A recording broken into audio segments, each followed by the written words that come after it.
А тепер хочу показати вам бібліотеку. Вона була відносно нещодавно реконструйована, тому що видно, що тут зроблено новий ремонт, встановлено нові двері. Ось центральна зала. Тут відбувалися якісь заходи, концерти. Я так розумію, що саме в цьому приміщенні, можливо, були якісь дитячі гуртки. Зараз тут, дуже небезпечно знаходитись. Якщо ви бачите, наді мною просто провисає стеля. В окремих місцях вона просто вже впала. Місцевий клуб-бібліотека. Порожня зала, розтрощене піаніно. Ліворуч від входу – читальна зала. Люди пішли звідси 3 роки тому. І цього часу вистачило, аби книги на полицях склеїлися та поцвіли. У бібліотеці теж не вдалося знайти навіть якихось формулярів там чи записів про тих людей, які брали тут книги. Тут взагалі важко щось знайти вцілівше. Та все ж вдається. На стіні бачу кілька ще розбірливих фотографій з довоєнного життя.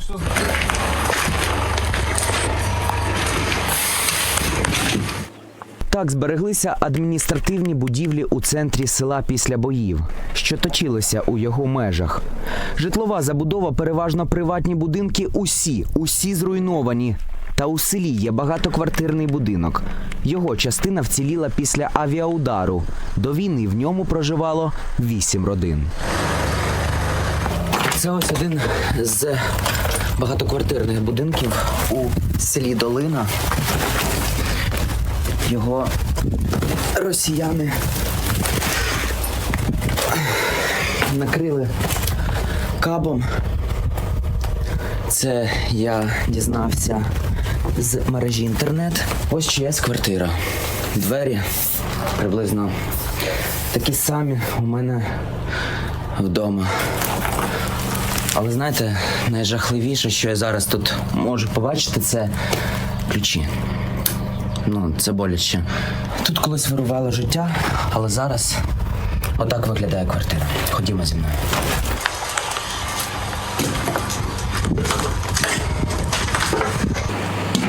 Так само нічого немає.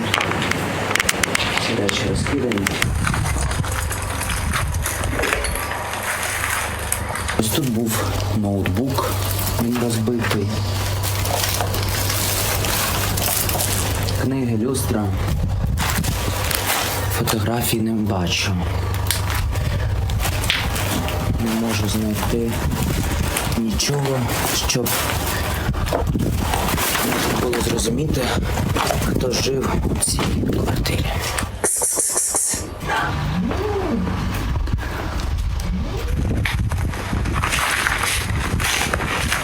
А це ще одна сусідня квартира в цьому будинку. Зайдемо сюди.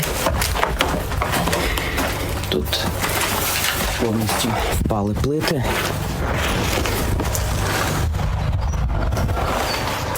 А ось кухня. Кухня, якої також немає.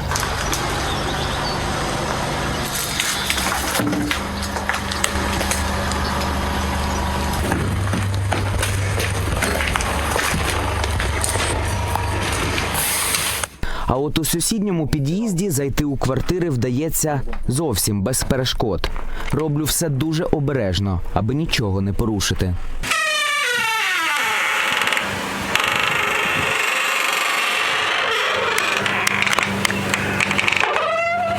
Та тут теж є речі колишніх жителів. Щоденник. Написано щоденник. Ще один щоденник. Учень 11 класу. Ще один щоденник. Ось бачу. Також 13 сентября. Классная работа. Думаю о чем?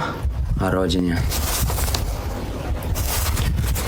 Якось боляче все це бачити і розуміти, що тут зупинилось життя. Хоча, скоріш за все, саме в цій квартирі мешкала чи вчителька, чи вчитель, можливо, викладач музики, тому що тут також дуже багато літератури з нотами, багато пісень. Ну, так это Высоцкий, это советское.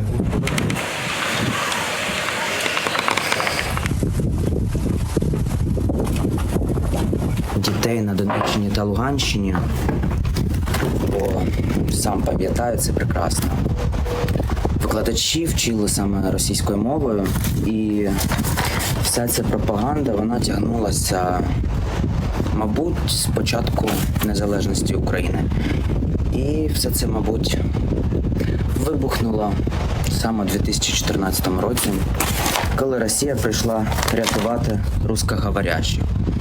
А чому вона їх прийшла рятувати?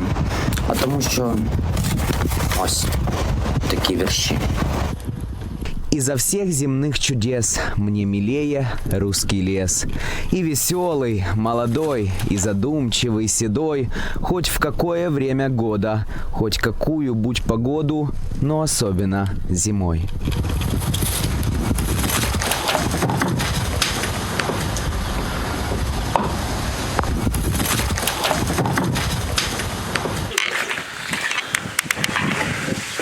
А от у дворі будинку кілька гаражів.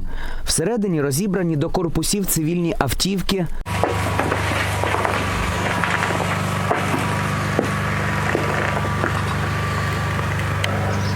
На поличках та підлозі жодних інструментів. А от що у підвалі? Залишилась закривачка. А тут, можливо, навіть хтось ховався від обстрілів. Тут постіль, подушка, матрац.